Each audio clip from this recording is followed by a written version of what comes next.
Hello, my name is Bill Jenkins. I'm a postdoctoral research fellow in the School of History at the University of St Andrews in Scotland and the author of Evolution Before Darwin, Theories of the Transmutation of Species in Edinburgh, 1804 to 1834, published by Edinburgh University Press in October 2019.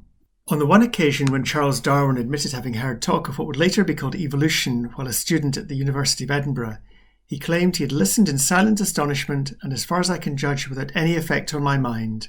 It has, however, long been suspected that Darwin's exposure to evolutionary ideas while in Edinburgh from 1825 to 1827 was greater than he was later prepared to admit.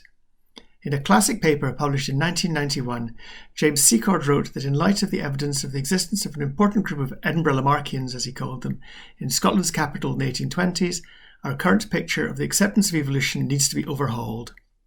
My book is the first to take up the challenge thrown down by Secord and examine in detail the Edinburgh context for the reception and development of evolutionary ideas in the early decades of the 19th century. One of the central figures of my study is Robert Jameson, the University of Edinburgh's Professor of Natural History from 1804 until 1854, and one of the most important of Secord's Edinburgh Lamarckians. Jameson's interest in the transmutation of species should come as no surprise. In his System of Mineralogy, published in 1804, he laid out what he saw as the main problems of natural history that remained to be solved as the 19th century began. For Jameson, one of these questions was, were all animals and plants originally created as we at present find them, or have they by degrees assumed the specific forms they now possess? By the 1820s, he had clearly found an answer to this question. Jameson was the author of an anonymous article published in 1826 praising the theories of the French evolutionary thinker Jean-Baptiste Lamarck. When such a powerful figure in Scottish natural history circles as Robert Jameson was a convert to the mutability of species, the central place of Edinburgh in the diffusion of evolutionary thought does not seem that surprising. Another key figure in my book is a young medical student from Manchester called Henry H. Cheek. While still a student at Edinburgh, Cheek aired his evolutionary speculations in a journal he edited entitled the Edinburgh Journal of Natural and Geographical Science.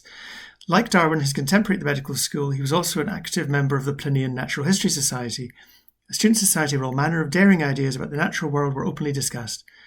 Tragically, Cheek committed suicide in 1833 at the age of 26. As a consequence of early death, his ideas have never received the attention they deserved until now. Reading my book will give you a deeper appreciation of one of the key moments in the history of evolutionary thought and the genesis of Darwin's theory. It will also introduce you to some complex and intriguing characters in the history of science who have hitherto been neglected or even lost entirely to history. I hope you've enjoyed hearing a little about my work, and you might now be tempted to dive in and learn more about the fascinating story of evolution before Darwin.